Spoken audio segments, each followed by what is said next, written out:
నమస్తే ఫ్రెండ్స్, నేను మీ హరిత Mohan. Welcome back to RJ tasty treats. ఈరోజు వీడియోలో మీకు పెసరపప్పుతో పొంగలిని ఎలా చేసుకోవాలో చూపిస్తానండి.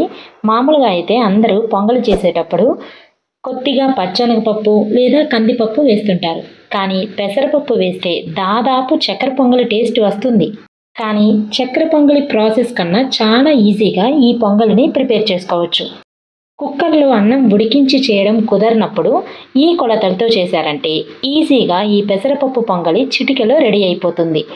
మరి దీన్ని ఎలా చేసుకోవాలో చూసేద్దామా?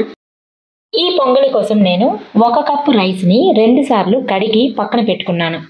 ఇప్పుడు 1 కప్పు రైస్కి 1/2 కప్పు పెసరపప్పుని లో ఫ్లేమ్లో లైట్గా రోస్ట్ చేసి తీసుకొని ఈ పప్పుని కడిగిన బియ్యంలో వేసి మంచినీళ్ళు వేసుకొని కనీసం అరగంట సేపు నానబెట్టుకోవాలి.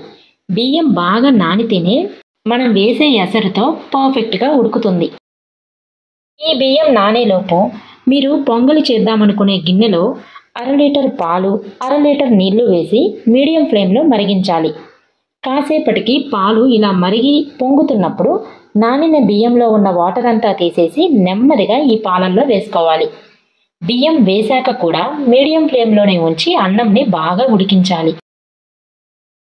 ఈ మరుగుతున్న పాలల్లోనే బియ్యం పెసరపప్పు దాదాపు ఉడికిపోవాలి.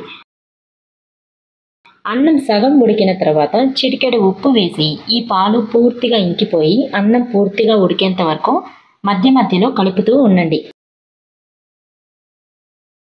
మరి కాసేపటికి ఇలా పాలు దాదాపు ఇంకిపోయిన తర్వాత ఇప్పుడు లో టు మీడియం ఫ్లేమ్లో పెట్టుకొని ఇలా కాస్త గ్యాప్ ఉంచి మూత పెట్టేయాలి.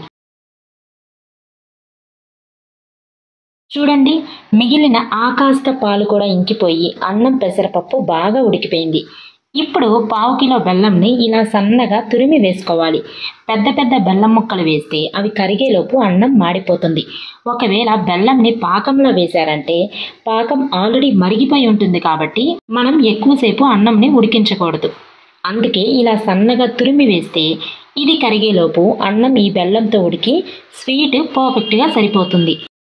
బెల్లం వేసి కలిపిన తర్వాత 1 స్పూన్ యాలకుల పొడి వేసి అలాగే 2 స్పూన్లు నెయ్యిలో వేయించిన జీడిపప్పు కిస్మిస్లను కూడా నెయ్యితో సహా వేసేయాలి. అన్నిటినీ ఒకసారి బాగా కలిపి పూర్తిగా లో ఫ్లేమ్లో పెట్టేసుకొని 5 నిమిషాల పాటు ఉడికించాలి. 5 నిమిషాల తర్వాత చివరిగా 2 స్పూన్లు నెయ్యి వేసి పొంగలి మొత్తం ఒకసారి కలిపేసి స్టవ్ ఆఫ్ చేసేయాలి. పెసరపప్పు పొంగలి చూసారా ఎంత పర్ఫెక్ట్గా రెడీ అయిపోయిందో? ఇలా చేస్తే చాలా తక్కువ టైంలోనే పొంగలిని కరెక్ట్గా ప్రిపేర్ చేసేయచ్చు. అలానే ఇది చల్లారిన తర్వాత కూడా మరీ గట్టి పడకుండా అన్నం మెతుకు మెత్తగానే ఉంటుంది.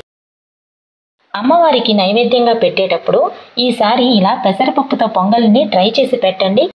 ఇంకా మీకు నచ్చితే లైట్గా పచ్చకర్పూరం కూడా వేసుకోవచ్చు. అప్పుడు ఎగ్జాక్ట్గా మనం టెంపుల్లో తినే ప్రసాదం లాగా టేస్టీగా ఉంటుంది. మరి ఈ సింపుల్ పెసరపప్పు పొంగలి రెసిపీ మీకు నచ్చితే వీడియోని వెంటనే లైక్ చేసి మీ ఫ్రెండ్స్ అండ్ ఫ్యామిలీ అందరికీ షేర్ చేయండి. అలానే మన నెక్స్ట్ రెసిపీని మిస్ అవ్వకుండా చూడాలి అనుకుంటే ఇంకా సబ్స్క్రైబ్ చేయని వాళ్ళు ఇప్పుడే సబ్స్క్రైబ్ చేసి బెల్ ఐకాన్ని క్లిక్ చేసేయండి. మరో ఇంట్రెస్టింగ్ రెసిపీతో తప్పకుండా కలుద్దాం. Thanks for watching.